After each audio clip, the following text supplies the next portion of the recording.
on justice. Just remember this. Trump is going to be no more Mr. Nice Guy. And down the stretch they come. When he talks about make America great again, but he doesn't make a single thing in America. The convention's in the rearview mirror. Hillary and the Donald hit the trail and remove the gloves, with 100 days left before what will undoubtedly be a historic election. Plus, it was supposed to be the speech of her life. But did Hillary even hit the mark? Tonight, the opening statement that you've been waiting for. You'll get my take, and I want yours. What did you think of her speech? I barely could stay awake. Get ready, Hillary. Street justice is about to be served. I think she'd be better than Trump. Trump talk a lot of mess. Trump talk a lot of mess, but Trump signs in front of a lot of checks. Justice starts now.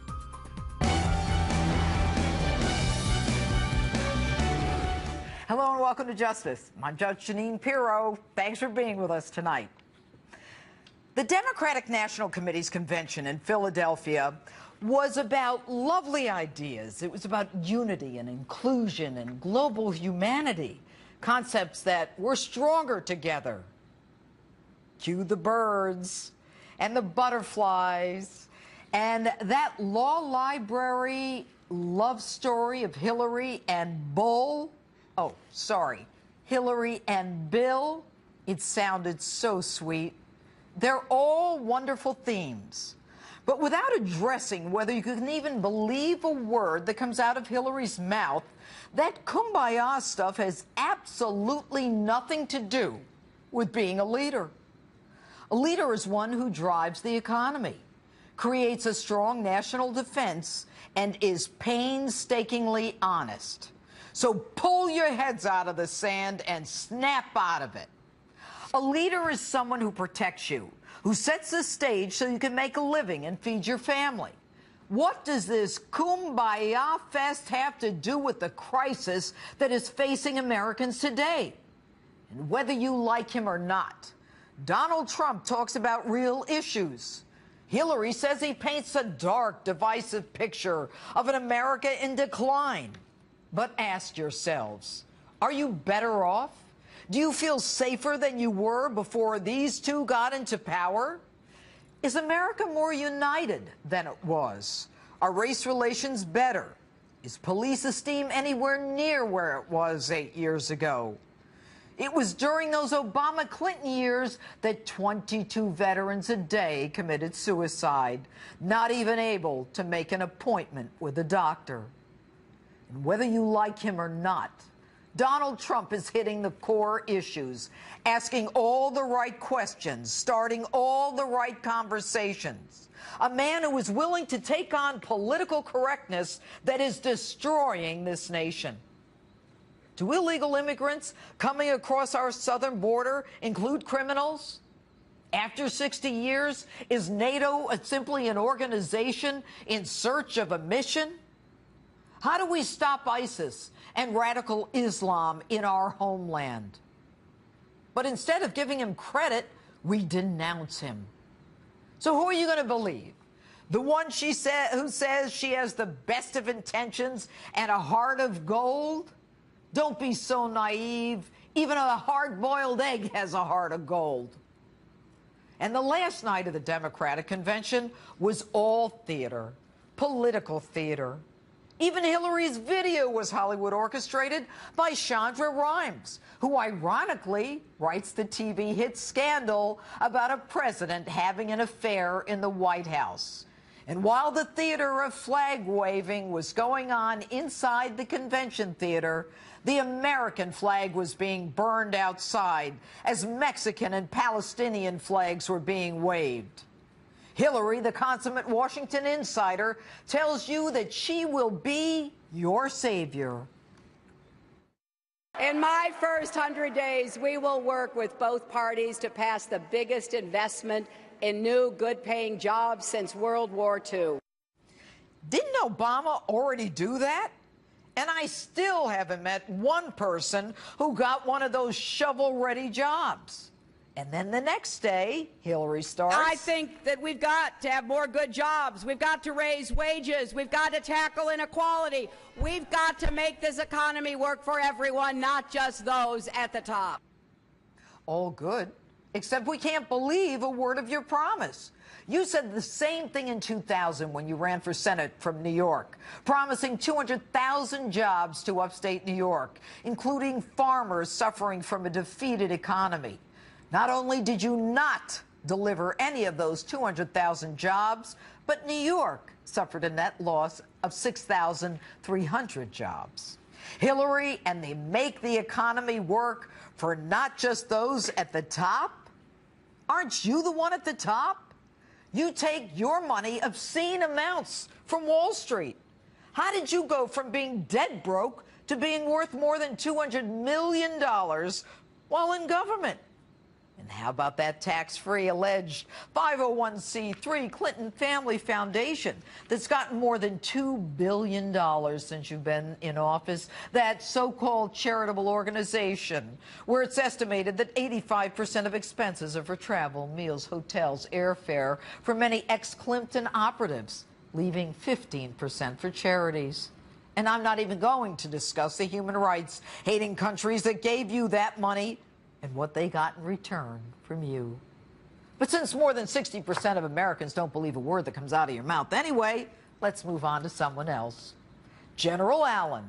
You gotta love that four-star kick-ass Marine drill sergeant barking at the convention.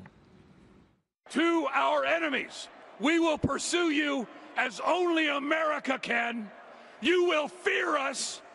And to ISIS and others, we will defeat you. We know that she, as no other, knows how to use all instruments of American power, not just the military, to keep us all safe and free. Say what? Did she lose those instruments when her ambassador and the men in Benghazi needed help?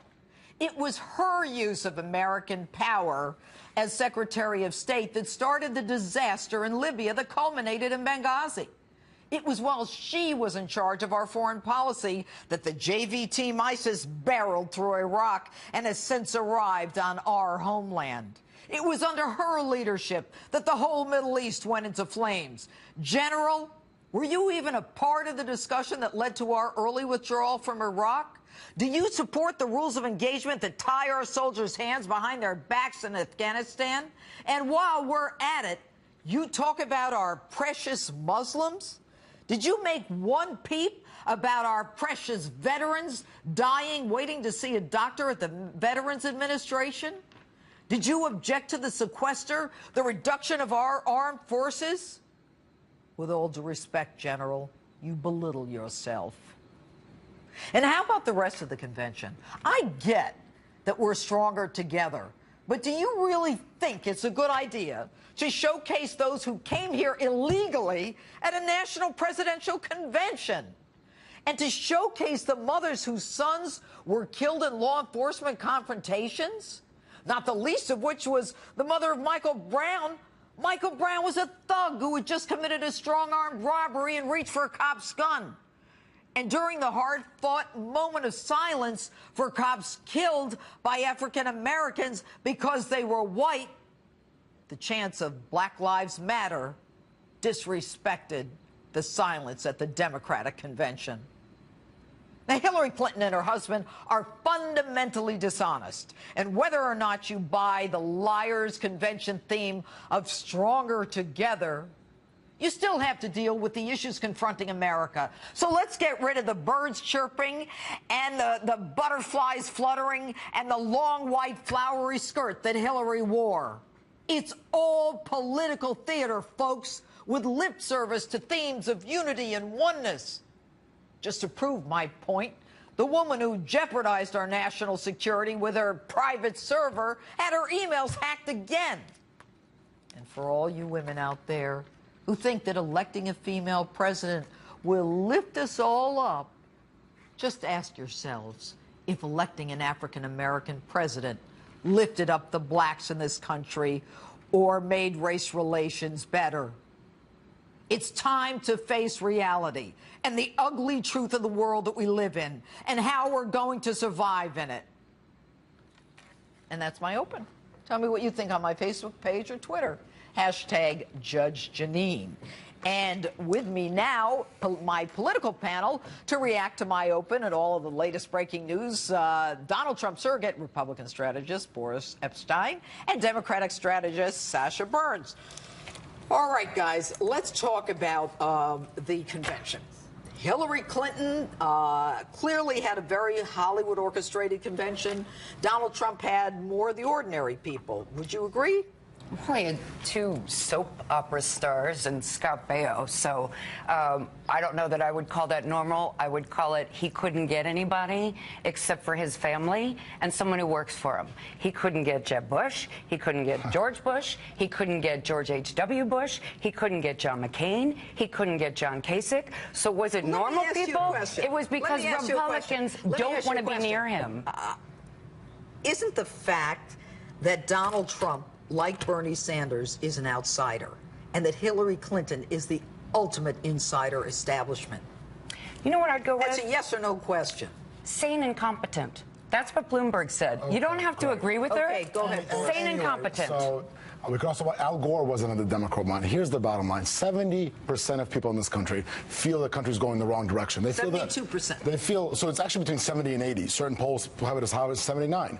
They feel the country's going in the wrong direction. They feel that establishment, the Democrat establishment, Barack Obama, Biden, Hillary Clinton, Bill Clinton, have taken us in the wrong direction. And Donald Trump represents that voice. Of course, the Democrats are going to cry and say, well, you know, somehow it was negative. It wasn't negative. As you said, it was realistic. I was at both conventions. Our convention, the Republican convention, was realistic.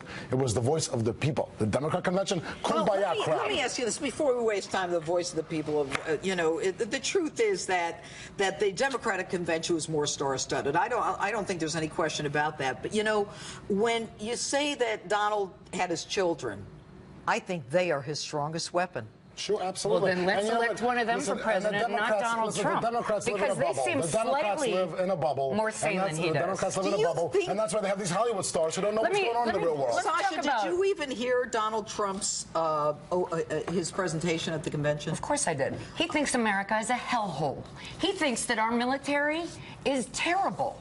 Did Donald Trump say it was a hellhole? I don't think that, yes. What's your pen, yes. please? Did he say it was a hellhole? A hellhole. I don't think so. Yes, he has. Then you're incorrect. America is a hellhole. You're incorrect. So, he didn't say that. You're mischaracterizing what he said. That is what he talks about. Stop. Your statement to our producers said you hadn't seen Trump's speech. No, I didn't. I, of course, watched Trump's speech. That's somebody else. That's not, and you didn't say, but I'm sure it was idiotic? That was the press conference the next day. Okay, but that wasn't a speech. You hadn't seen Trump's speech, but you did see his speech. Yes, I did. Okay, all right. So you saw Trump's speech, and you think that this is a man who is not painting a picture of America that's accurate. Here's what America is accurate. American exceptionalism. We're the greatest country in the world. Our military is the greatest country in the world. We don't need some whiny little man-child to rule us. Oh, so we don't need him. The insults again, it is about... The Democrats are so sad, and they go with personal insults against Donald Trump. Hillary's never insulted by you guys. I'll let you Give me a talk, break. so let me finish, okay? Let's look at the facts. 62 million people in this country between the age of 16 and 64 are unemployed. The GDP growth last quarter, 1.2%, anemic. The previous quarter revised to 0.8. Okay, the Democrats have failed. They don't get another shot. What about the fact that Hillary Clinton, in her presentation to the convention, talked to us how she was going to defeat ISIS and basically repeated everything that Obama's been doing? What's so great about Hillary Clinton? Complete failure. What do you think Trump is going to do? No, He's going to turn away. What do you think he's going to do? This is what Hillary Clinton did for the whole convention. All she did was talk about Donald Trump and how bad he is. But here's the thing: she's going to do the same thing that Obama did. She's going to add more money to no shovel-ready jobs, and she talked about doing the same strategy against ISIS. ISIS was born on her watch. ISIS was born on Hillary Clinton's watch. On Bush's watch, and 9/11 happened on Bush's watch, according to your nominee. That's pretty rich. So yeah, does it take a while to defeat ISIS? Yes, it will. You've had 8 years and you failed. You don't get another shot. Why are they so close in terms of the numbers? You know, the Real Clear Politics, 43-3 versus 43-7. So I guess Because the country's sick of the Clintons, that's why. The country has always been divided. I do want to No, talk the about... country has never been as divided as it is today. Since That's when? what created the outsider drive. Since when have we had a presidential that wasn't just about 50-50? But let me talk about right track, wrong track, because that's an interesting one. That question has been asked for 45 years. There have been 3 times that it's ever been above 50%. Right, now it's 70%. All right, that's enough. Let me ask now the question. It's 70%. The country's in a much worse place than 8 years ago, and you know it. Do you really feel that this woman can protect you when ISIS grew under her watch? Absolutely. Why? Absolutely, I do. Because she's competent and experienced. She's never shown that ability to protect you. Stop. What has she done as senator from New York? Senator from New York has nothing to do with defending us against ISIS. We're talking about the President of the United States. Answer my question. She worked. Answer my she question. Worked with members of the Senate on both sides of the aisle. Oh, that's great. What did she pass? She passed. What bills did she sponsor that were passed? She passed. You don't know. I do know. What are Education.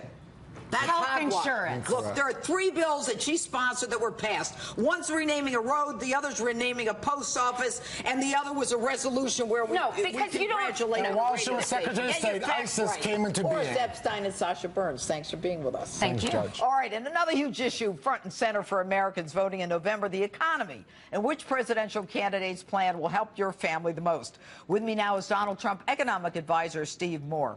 All right, Steve, I understand that you, in fact, were with the candidate today. Is that correct? Well, the meeting was suspended because he was coming up back from Colorado Springs and didn't get back in time. So we'll be meeting in the next few days. But you know, I have been working with Donald Trump for the last couple of months, and we are going to put forward this week, Judge, either this week or early next week, a very pro-growth economic platform. And all right, let me ask by the way, Steve. you really nailed it when you said, when you look at Hillary's program, and you said this so well, there is nothing new.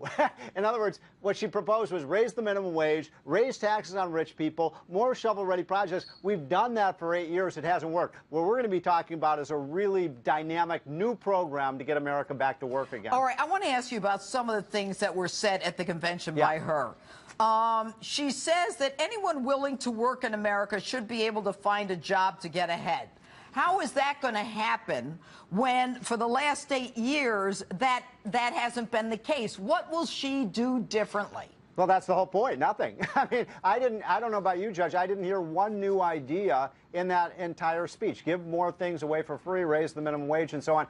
You know, what's really interesting is business, if you listen to that speech, there was very much an anti-rich people, anti-business, anti-employer theme to that speech. And the problem with liberalism, you can't have more jobs if you don't have employers and if you don't have businesses. Okay. This idea of bashing our businesses to create jobs, how does that add up? Well, yeah, and you know what? I can't believe she's part of that 1%, but that's another subject. That's true. She said the economy isn't working because democracy isn't working. What did that mean?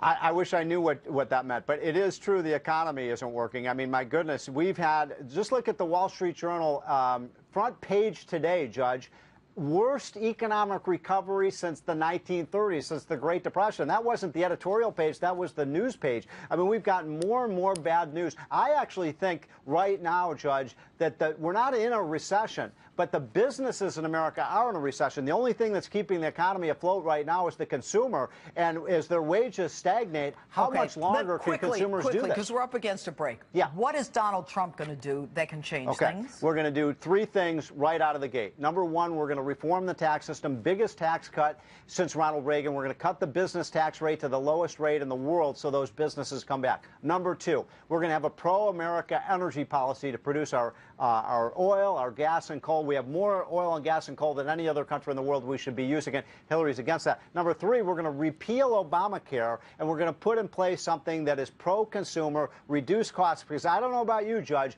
but I am not saving $2,500 a year on my health insurance. Steve Moore, thanks so much for being with us. Okay, thanks. All right. And want to know about Hillary's America? We've got the guy who wrote the book and did... Democrats hiding. This is about buying and selling influence by foreign oligarchs and foreign governments. When you follow the money, there are very, very few coincidences. What if the goal of the Democratic Party is to steal the most valuable thing the world has ever produced?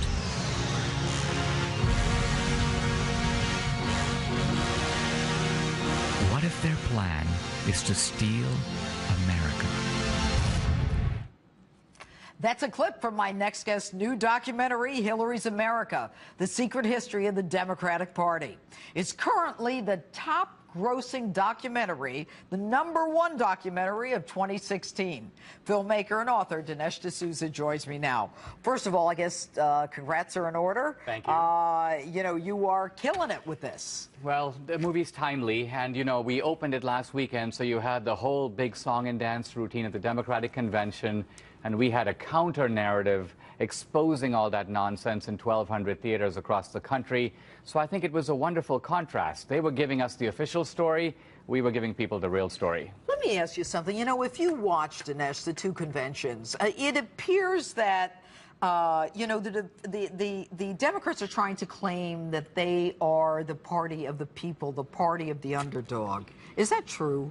Well, first of all, I'm a non-white immigrant to America. I came to this country with $500 in my pocket, and I look for a country that has a ladder of opportunity where someone who works hard can move up the ladder. Now, the Democrats initially always talk a good game. Welcome to the country. Welcome to the Democratic Party. We've got something for you. But what do they actually have for you? What they do is they let down a rope, and they say, we don't believe in the ladder. There are no ladders of opportunity. Hang on to this rope. We'll pull you up.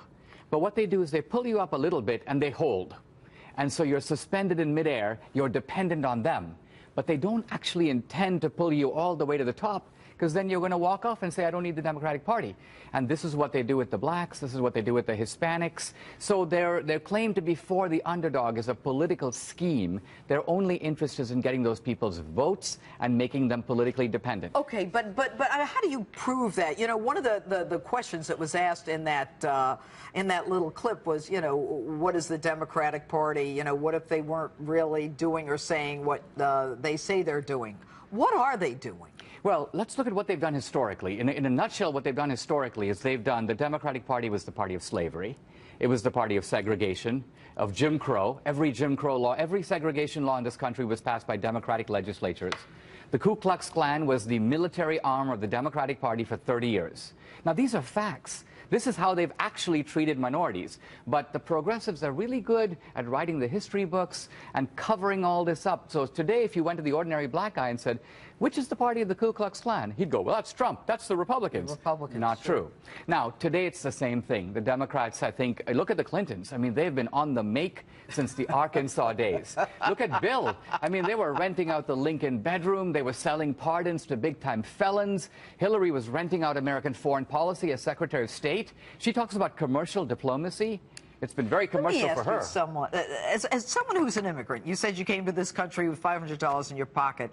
You know, does it crush your idea of America when you hear someone like Jim Comey, after everything that you know, come out and say, oh, you know, she didn't have any criminal intent. She didn't know. She didn't mean it. Well, Judge Janina, you know that I gave $20,000 to a college friend of mine running for the Senate, and I was locked up for 8 months in a federal confinement center under the Bureau of Prisons. Now, no American has ever been locked up for doing what I did. So then I listened to Comey, the FBI director, make the statement about Hillary, listing all the stuff that she did, and then saying, well, we don't find the requisite intent. It's so frustrating that there are the two systems of justice. Well, frustrating is a very polite word to use, given what you've been through. But do you worry about retribution?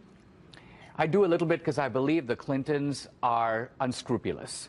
And the Clintons are, there's a gangster element to them. There's a gangster element to Obama, too. But at the end of the day, Obama is an ideologue. The gangsterism is kind of the means. So he'll skirt around the immigration laws. He'll ignore the provisions of welfare reform. With Hillary and Bill, I think it's ultimately all about them. They come first. That's why they ignored Benghazi. National security comes second. Domestic policy comes second. The welfare of the Clintons comes first, and they'll put themselves ahead of everyone else. This, I think, is so obviously well known that no amount of rhetoric can camouflage it.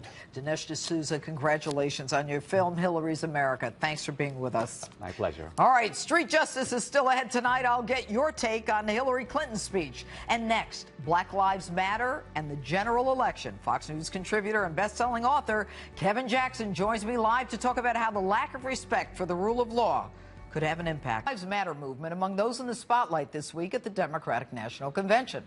So what kind of impact will law and order have on the general election and who Americans vote for in November? Joining me from St. Louis, radio host and author of The Big Black Lie, Kevin Jackson. He's also now a Fox News contributor. All right, good evening, Kevin. There was a moment at the convention when I understand it was a fought for moment of silence for the police officers killed in the line of duty, and there were chants of Black Lives Matter.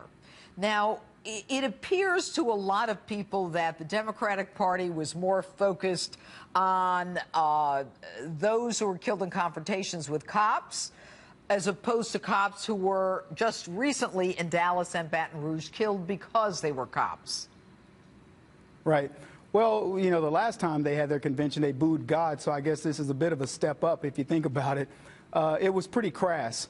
And it's funny to me that the Democrats, the timing of this, as they like to say in politics, the optics coming off of the shootings in Dallas and Baton Rouge, that they would actually pull something like this to have the women up there, the mothers of these, and in some cases the mother of Michael Brown, who's nothing but the kid was a thug, and his mother raised a thug. And you know, there's so many things that I think about when I think about the booing or the statement that was made during the silence for the cops, but also the fact that these people were invited to speak. And that was representative of black family. I mean, when you juxtapose that to Trump, who had his family there, and the Democrats were deriding Donald Trump for having such a strong presence of family in his election cycle, they deride Donald Trump. I got to tell you, Kevin, we just had a guest here tonight who was doing the same thing, deriding Donald Trump because he had his family talk on his behalf. And I said, they're like his strongest weapons. They're real. They are proof of the pudding, but I digress. I watched that lunatic that you interviewed. You did a great job with her, but the fact of the matter is, Judge, that they want to denigrate family when that's the strongest thing that America has to offer. The fact that we do have, you know, when you're doing things right in this country, it is built on strong families. When Donald Trump's dad gave him $1 million, the left had a conniption. That's what fathers do. And the fact that Donald Trump took that money and made himself a success, that's what every parent wants for their child. But the left looks at that as, look at what he did. I mean, it's incredible. Kevin, let me ask you this. Isn't Black Lives Matter, that had its genesis in Ferguson and Trayvon Martin, Michael Brown, isn't that nothing more than an attempt to convince African Americans that they are being targeted so that it creates the opportunity to, you know, kind of round up the vote, get everybody charged up? Absolutely. Absolutely. It's yet another dog whistle with people who have no direction because they lack the support system that says, don't fall for this nonsense. My kids would never go for something like this. They wouldn't be ginned up because some kid like Michael Brown got shot on a lie, you know, the lie that was perpetrated by the left. And even in the cases where police officers do shoot people erroneously, it doesn't mean you have to go burn down your city. I mean, when you look, when you think about Black Lives Matter, Judge, none of those people could name you the last cop that was killed by name. And we're talking about one that got killed just the other day in San Diego, and now a total of like 10 in the last couple of weeks. They couldn't name you one. They couldn't name you the last black child in any city that was killed by other black people. What I find amazing, Kevin, is that they had the mayor from Baltimore at the convention. She was at the helm. And if you recall, she's the one right after Baltimore when they were burning and looting and the arsonists were out there and stealing and robbing from their own community. It's reported that she said, you know, let them blow off some steam. Right. Well, you know, she's the Susan Rice of burning down cities because she'll probably get promoted. And as you see, she was featured at the Democrat convention for being a failure as a mayor. She's already paid the family of Freddie Gray over almost $7 million. Nobody's been indicted and obviously won't at this time. She's got an incompetent... Convicted. They've all been indicted, but all those charges have been dropped.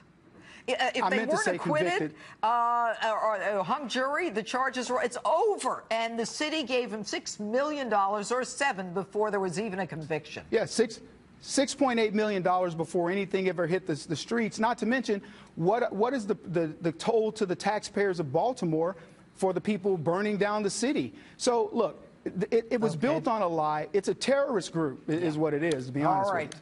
Kevin Jackson, thanks so much for being with us tonight. My pleasure. All right, I take on Hillary's speech in this week's Street Justice, still ahead. And next, how can Donald Trump capture the all-important millennial vote? I'm joined next by a political author and commentator, Sal Roff, and the battle to win votes is in full swing. So could the millennial vote end up being one of the most crucial voting blocks in this extremely tight race between Donald Trump and Hillary Clinton? Let's ask author, commentator, and a millennial, Sal Lamastra. All right, Sal, you know, the millennials, tell us exactly who they are. You know, those are 18 to 35-year-olds who have grown up the last 8 years. They've got President Obama into office, the largest, youth vote participation in 08 and 012. And, they've grown up since then. And coming into 2016, they're looking for jobs and they're looking for safety from terrorism. Okay. Now, Bernie Sanders had the majority of them, and there's been a lot of talk this week about whether or not, they're going to go with Hillary or whether they actually hate Hillary because Bernie told them that the convention and the nomination was rigged, which appears to be the case based on what happened at the DNC and Deborah Wasserman-Schultz. But more than that, where do you think they're going to go? Will they go to a third-party candidate, Johnson, or will they go to Donald Trump, or will they sit home? So this is an interesting voting bloc that is in a little bit of a flux right now. So since the Bernie Johnson endorsement of Hillary Clinton, Johnson went up about 5 points in the polls, and then after the RNC, he went back down to his 9%, which shows that Trump kind of regained some of those Bernie supporters. And you have that recent Pew poll out that says 90% of Bernie Sanders supporters are going to back Hillary. Well, that poll is false the way they did it. Because if you factor in Johnson, Jill Stein, the Green Party candidate, or people who say they just won't turn out at all, it brings down Hillary's support with Bernie Sanders supporters to 30%. So a lot of those supporters are looking for someone to fight against the rigged system. It's one of the top 4 issues for millennials this time around, especially Bernie Sanders supporters. And, that falls solely on Donald Trump fixing the rigged system and not Hillary Clinton. So it'll be interesting to see where they go, and it's a voting bloc that has to be won, has to be given attention by Donald Trump to win those. But yes, they're going to go to Johnson, Trump. How does he win millennials? What message does he have to send? So first, it's building an organization that can target them. He doesn't have anyone really running the youth vote right now, which I think will change very soon.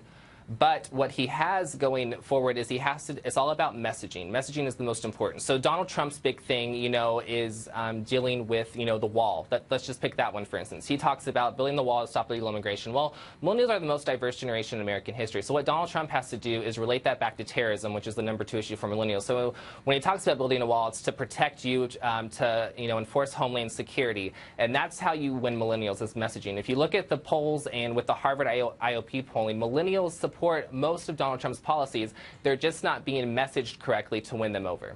Okay, and so you'd say that Donald is bringing someone on to organize the millennials? Well, I believe he will be. I mean, if you looked at his Florida speech a few days ago, he talked about coming out with a policy in the next few weeks to deal with the student loan debt crisis and the cost of education in this country. So it shows me that he is looking towards this crucial youth vote. I mean, the youth vote, I think, will go dramatically down than what we've seen in the last 2 elections. I believe it will fall under 50% participation this time around because of disenfranchised voters. But in the key swing states where the election is tied right now, those key young voters are going to be the key between Donald Trump winning the White House or losing it. More important, you believe, than the independents? The independents are a big part of the millennial generation. About, I think it's 40% identify as independents than any other party. But if you look at party affiliation with millennials, all of their #1 and 2 issues are the economy and homeland security, which is what Donald Trump triumphs in. Right. So, again, I'll go back to messaging. He has to do that messaging to win them. Sal Lamastra, thanks for being with us tonight. Thank you, Judge. All right. The wait is over. Almost. Street Justice is next. For some street justice, and this week I was back on the streets of New York to ask people what they thought of Hillary's speech. And as always, it got interesting. Take a look. What did you think of Hillary's speech last night? It was pretty good. I'm not going to lie. What did you think of her speech? I barely could stay awake. What did you think of her? I thought she has a lot to say, but not a lot of substance. What did you think of her speech? Well, she's not very trustworthy, as usual. Yeah. And she's always bringing Trump down. Don't you want to hear what a potential president is going to do for you? No, she's not going to win the election. How do you know? I know. Yeah, whoa! Come on out here, guys. Who are you voting for? Good. What has Hillary done for you? I think it's time. I think it's time for a woman, and the alternative is Donald, and I don't think I can live with that. Trump. Why? All the way. Many reasons. How many hours have you got? I like your hair. You have purple in your hair. Thank you. Why do you have and I have red in it. So why do you have purple in your hair? You don't know? No, it's Let's just the move on. color. It's a nice color. Has she proven herself to be someone who is supportive of other women? Or has she trashed all the women who came into her husband's life? No comment? Why do you want to vote for Hillary? I don't want to vote for Hillary. You want to vote for Trump? Yes, Just I do. Trying to make sure you remember. I think he'd be the best candidate for this country because he's going to be strong on foreign policy. He's a businessman. He's the one who's for change. You're not saying anything? No. Did you forget the question? No, I didn't forget the question. Did you put your cigarette out? I think I did on my butt, yes. Oh, she's on fire for Hillary! Well, I think Clinton's old school politics. I think she's, we call her a hood robin. She steals from the poor and gives to herself. So. I never heard that one. Yeah. Hood robin. Who are you voting for? Who I'm voting for? Clinton. Clinton? I think she'd be better than Trump. Trump talk a lot of mess. Trump talk a lot of mess, but Trump signs in front of a lot of checks. What about the fact that she lies all the time? She's lied to your face on television at least 50 times. Okay, what about Trump? Well, he hasn't lied to me. Well, he lied to a lot of other people out here. Who? He want to take them. He want the Muslim to come in the country. No, he said until we can figure out a way to vet them. He just doesn't want us to have our heads cut off. You know, that's kind of bothersome. First of all, she's making history being the first woman. Or herstory. Yeah. Get it? Yeah. With a hard hat. He doesn't look very friendly. Why are you going to vote for Hillary? Probably the lesser evil of the two. What about the fact that like 70% of Americans think she lies? Well, they all lie. They all say the same thing. They all lie. You know, that's like a murderer. Oh, they all commit murder, Judge. So don't worry about it. It's either her or Donald. And right now, Donald is not looking that good to me either. Yeah? So, but what do you say to the people who say he'd be good for the economy? Get some jobs and buildings going. I think that's crap. You know what? I think she's not the best person for the job, whether she's a woman or not. Okay, and what about the fact that you have a lovely daughter next to you? Yeah, what about that? Yeah? She might be a better president. What do you think? My best vote would be Democrat. Okay. All right, that's good. That's good. You know anybody who went to Benghazi? No, not at all. You may want to talk to some of them before you make your final decision. We'll be right back.